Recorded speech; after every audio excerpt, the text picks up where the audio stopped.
So here's a quick review on the midterm and the midpoint assessment that I did with you guys a couple of weeks ago.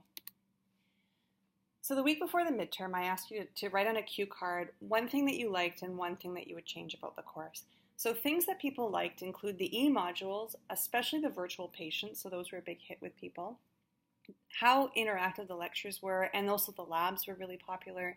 People liked Top Hat, specifically the tournaments and the homework questions.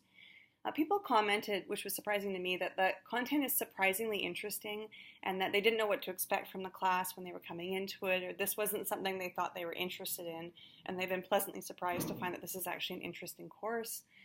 People like the ability to work ahead at their own pace, so doing the modules ahead of time, especially around midterm season when they knew that was coming up so they could finish the modules early, so a lot of people actually took advantage of that. And something that was great for me to hear was that people found the course to be well organized and structured. And that's largely based on feedback that I got from students last year around how to restructure it. So it's great that you were finding that it's working for you. In terms of what people would change, a lot of people commented that they wouldn't change anything, which was great. So it goes to show that we're starting to get to a point in this course where things are flowing the way they should. But you had some really good suggestions or tips. So something I didn't realize about your schedule is that you come in for Pharmacy 151 in the morning and then don't have anything until much later in the afternoon.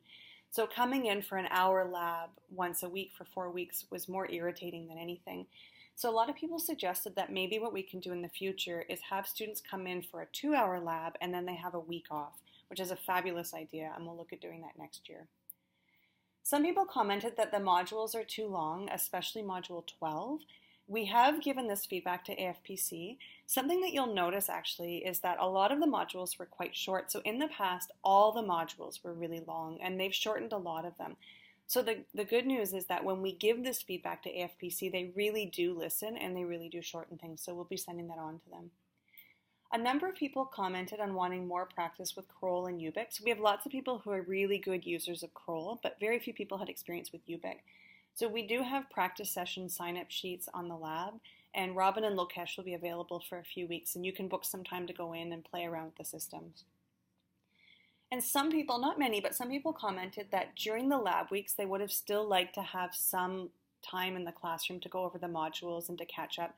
So I did a midterm review right before the midterm, but you would have liked more incremental. So when you were finishing a module and maybe the second week of lab, you still came in and we still went through content. So that's great feedback. Thank you.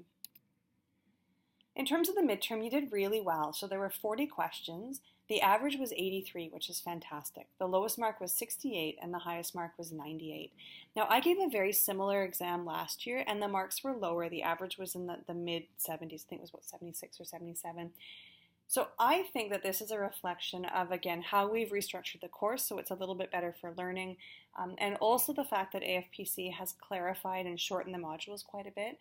So it's fabulous. You know, it's either that or you're just an amazingly smart class who just did a lot better than last year's class. But so maybe it's a bit of both.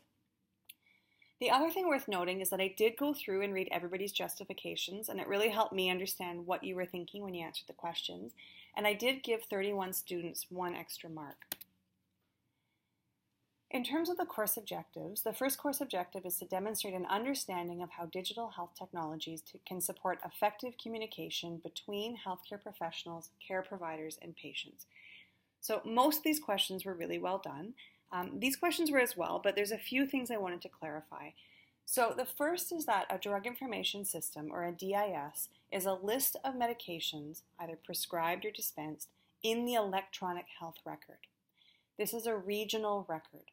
This is not the local record that the physician has on their one system in their office and their EMR. This is not the local record that the one pharmacy has on their pharmacy management system in their pharmacy. This is when all the pharmacies dispensing medications in a particular region, the list that's generated from that, or all the physicians prescribing medications in a particular region and the list that's generated from that. So it's really important to emphasize that a pharmacy management system is not a drug information system. If you're doing some sort of a medication review for a patient with a pharmacy management system, you're not going to have all the medications that they've been prescribed. It doesn't contain that. You're going to need some sort of a drug information system if you want to access a list of all medications dispensed for a patient. The main challenge with a pharmacy management system is that its main function is to dispense medications and manage inventory. It's not to support medication reconciliation. It's not to support counseling. It's not to support how you communicate with physicians. Often when there are features in the PMS that let you do that, they're add-ons to a system that's really there just to help you dispense and manage inventory. So that's why these systems like Kroll and Ubic often have a hard time supporting all these other services, what we often in pharmacy call cognitive services or clinical services. The pharmacy management systems aren't designed for that, so it's a real challenge. In terms of e-prescribing, it's important to note the definition of e-prescribing. So there was a question on whether emailing a prescription from a pharmacy or from an electronic medical record in a physician's office to a pharmacy is considered e-prescribing, and it's not. Emailing or faxing a prescription is not e-prescribing, regardless of whether it's an encrypted email. E-prescribing is defined as the secure electronic creation and transmission of a prescription between an authorized prescriber and a patient's pharmacy of choice using the clinical EMR and the PMS. The goal of e-prescribing is not to electronically transport the prescription from the physician to the pharmacy. It's to have the prescription be automatically transcribed into the pharmacy management system. So what it's doing is it's taking away the errors that we in pharmacy make when we're manually entering in prescriptions into our PMS. E-prescribing is about getting the EMR and the pharmacy management system to talk to one another. It's more efficient and it reduces errors. And there are different ways that we can e-prescribe. So what I've just described is really unidirectional e-prescribing, where the EMR sends it to the PMS. We can have bidirectional, where the EMR is sending things to the PMS, and the PMS is sending things back to the EMR. And what we in pharmacy might send to the EMR are things like requests for prescription refills, questions about a new prescription, things like that. And then bidirectional with a repository refers to when there's an electronic health record or a drug information system or something like that in the middle of the EMR and the pharmacy management system. And what that does is every time a physician prescribes something from an EMR, it goes to the repository and it deposits the information there. And all physicians prescribing for a particular patient all would go through this repository and all would deposit the prescription there, and it then goes on to the pharmacy. Similarly, every pharmacy for that patient who's filling medications would be sending everything to the repository and then send it on to the physician that they want to ask a question. So what you end up with are two databases. One database that's listing all the medications that have been prescribed by all prescribers, and another listing all the medications that have been dispensed by all dispensaries. The second course objective is to evaluate the aspects of technology and automation that are critical to safe and efficient medication distribution. In regards to safety, I had asked you to look at that ISMP safety card around common errors that we make when dispensing and transcribing and prescribing. So the example I asked about was morphine 10 milligrams, and the answer to it was morphine space 10 space mg. And what I was looking for was the 10 without a decimal and the mg as mg rather than spelled out as 10 milligrams. So you will see in practice sometimes they will write out things like morphine 10 milligrams in full, but this is actually about fraud and not safety. So a patient might have a prescription for morphine 10 milligrams, and they can add a 0 onto it, and pretty soon we're dispensing morphine 100 milligrams, right? So it's something that they can request, or they can fraudulently change that. So what you'll often see is morphine 10 mg written in abbreviated form, and then underneath it, morphine 10 milligrams in full written out, and that's a fraud issue. It's not a safety issue. The concern with the milligrams is actually not in spelling milligrams out in full, but it's when we misread the micrograms or the mu-g as mg. So that's where we would spell out micrograms, the mu-g, as mcg instead. So morphine 10 milligrams would be typically written as morphine space 10 space mg. In terms of the DIKW pyramid, there was a question about the creatinine clearance 25 mils per minute and whether that was data or information. And something I wanted to point out is that this is classified as information because you have some answers to the who, what, where, when, or how many. So you have a number, 25, and even if you don't know what they mean, you can search what CRCL means and ML per MIN means. That's what makes it information. You may not understand it, but you can look it up. In other words, it has some context. The number 25 on its own would be data because it would have no context. Now, in terms of why this is important, think back to any time you've done an exam and you've had to do some sort of a calculation. If you've ever lost marks because you forgot the units, often what the professor or the evaluator is saying is that you have only given me data. You haven't given me information. You haven't given me context for your number. Your number could mean anything. You will lose similar marks when you start writing chart notes. And I have seen chart notes come from pharmacists when they're faxed to the clinic where they might just say kidney function 25. That has no meaning. That could be 25 mils per minute like we see. That could also be the concentration of creatinine in the blood. That could be the concentration of creatinine in the urine. All numbers that we use to calculate mils per minute but don't actually indicate mils per minute. So the point is that whenever you're communicating back and forth with clinicians, you need to make sure that anytime you have a number or anything like that, you don't send data, but you send information. For course objective 3, we're anticipating the effects of new and emerging digital technologies on modern pharmacy practice. E-health is the use of information and communication technologies for healthcare and originates with the health system, not the patient. This was a question where some people felt that it originated with the patient. There are lots of consumer apps that are out there and lots of devices for wellness and entertainment, but they don't actually help us deliver healthcare.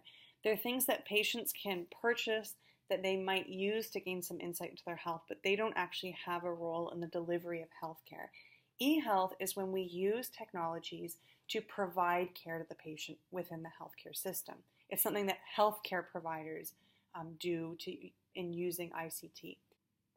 So we want to be careful in paying attention to what ICT is. ICT is not just smartphones and whatever new communication technique comes out. It's anything that we can use for communication like cell phones, fax machines, satellites, radios, TVs. In other words, what are all the ways we can deliver healthcare other than only with in-person or hands-on care?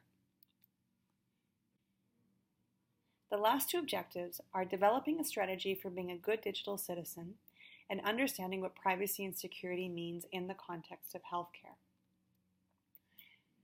There were a lot of privacy questions and people did really well on them. The one question that I gave the most extra points based on the justifications was the question on Facebook. So the question was about whether or not you could ask a patient question or patient-related question of your classmates on Facebook.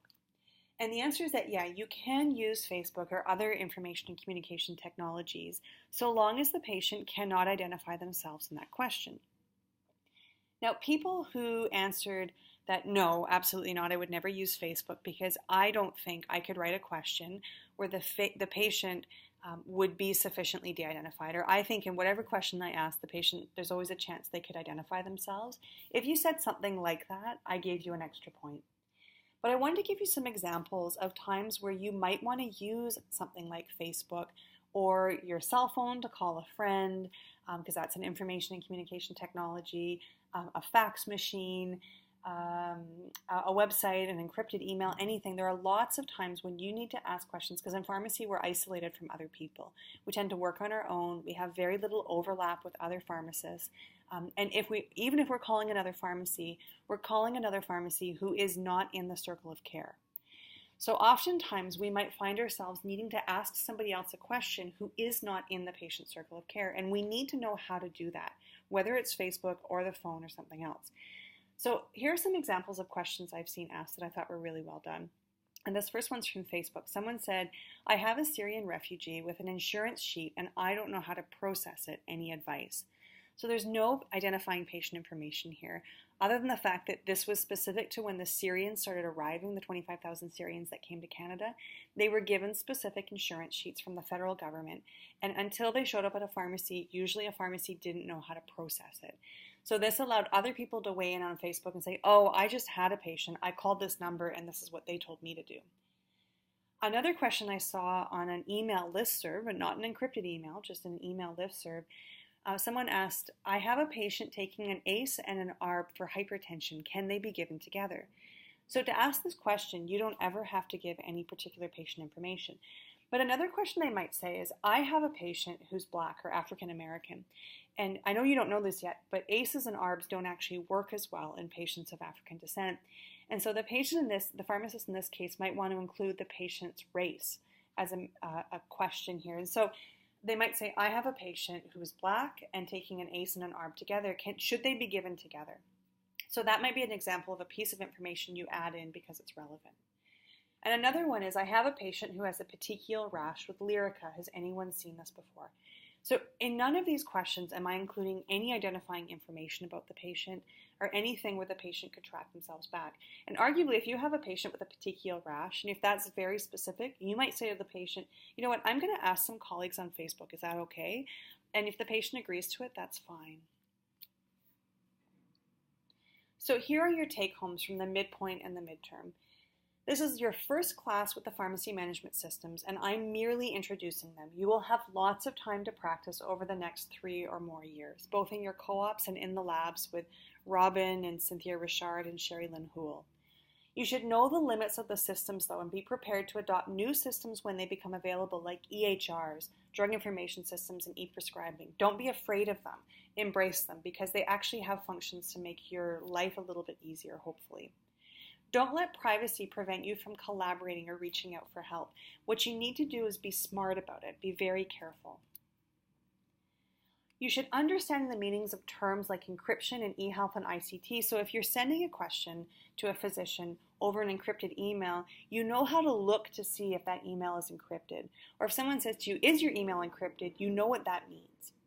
These kinds of words will impact your careers more and more and more as we move forward and we modernize pharmacy. And understand how automation happens through abstraction and algorithms.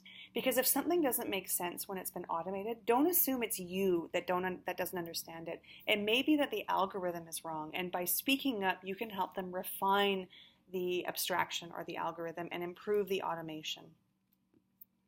So moving forward, over the rest of the term, we're going to cover consumer informatics next week, robotics, med reconciliation, and we're going to have one more lab where we're going to have standardized patient actors come in, and you're going to do a medication reconciliation exercise with them. And also, don't forget about the optional practice labs. If you want more practice, it's up to you to book your time in there. Thanks a lot.